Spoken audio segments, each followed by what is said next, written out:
बांग्लादेश की सियासत लोकतांत्रिक मंच नहीं बल्कि दो महिलाओं की आपसी रंजिश का वो अखाड़ा रही है जिसने पूरे मुल्क को दशकों तक अपनी मुट्ठी में भींचे रखा। आज खालिदा जिया इस दुनिया को अलविदा कह चुकी हैं, लेकिन उनके जाते ही उस पुराने मुकाबले की धूल फिर से उड़ने लगी है जिसे दुनिया बेगमों की जंग कहती थी। नमस्कार, मैं आशुतोष जोशी और आप देख रहे हैं न्यूज़ 18 का डिजिटल प्लेटफॉर्म। जरा सोचिए, जो शेख हसीना कल तक खालिदा जिया का नाम लेना भी पसंद नहीं करती थी, आज वही उनकी मगफिरत की दुआएं मांग रही हैं।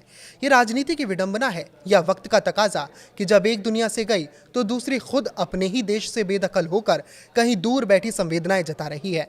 इन दोनों का रिश्ता महज दो नेताओं का रिश्ता नहीं था, ये एक ऐसा उलझा हुआ धागा था जिसकी शुरुआत 1980 के दशक में बड़े प्यार और भरोसे के साथ हुई थी। जब ये दोनों बेगमें एक साथ सड़कों पर उतरती थी, एक दूसरे का हाथ थामती थी और सैन्य तानाशाह जनरल इरशाद के खिलाफ लोकतंत्र की हुंकार भरती थी। उस दौर में ढाका की गलियां गवाह थीं कि इन दोनों की दोस्ती में कितनी शिद्दत थी। लेकिन जैसे ही 1990 में तानाशाह का पतन हुआ और सामने प्रधानमंत्री की कुर्सी आई, यही पुरानी सहेलियां अचानक ऐसी कट्टर दुश्मन बन गई कि फिर कभी उन्होंने एक दूसरे की तरफ मुड़कर प्यार से नहीं देखा। सच्चाई तो ये है कि इन दोनों की राजनीति की जड़ें शहादत और बदले की मिट्टी में धसी हुई थी। शेख हसीना के पास अपने पिता शेख मुजीबुर रहमान की हत्या का वो खौफनाक दर्द था जिसने उन्हें कभी चैन से बैठने नहीं दिया, तो वहीं खालिदा जिया के पास अपने पति जियाउर रहमान की हत्या का वो घाव था जिसने उन्हें एक घरेलू महिला से बांग्लादेश की आयरन लेडी बना दिया।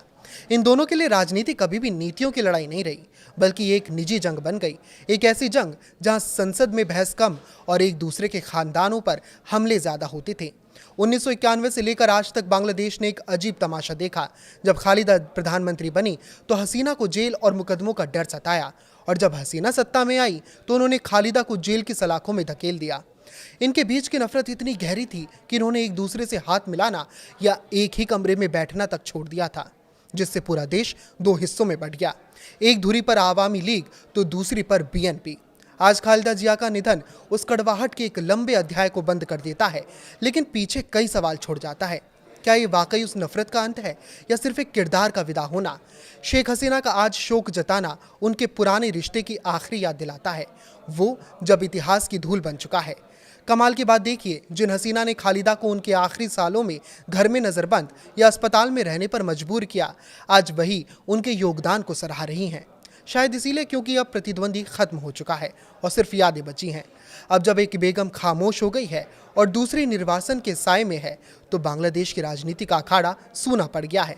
इस मुद्दे पर क्या है आपकी राय? हमें कमेंट करके जरूर बताएं। लाइक करें, शेयर करें और इसी तरह जुड़े रहें। नमस्कार।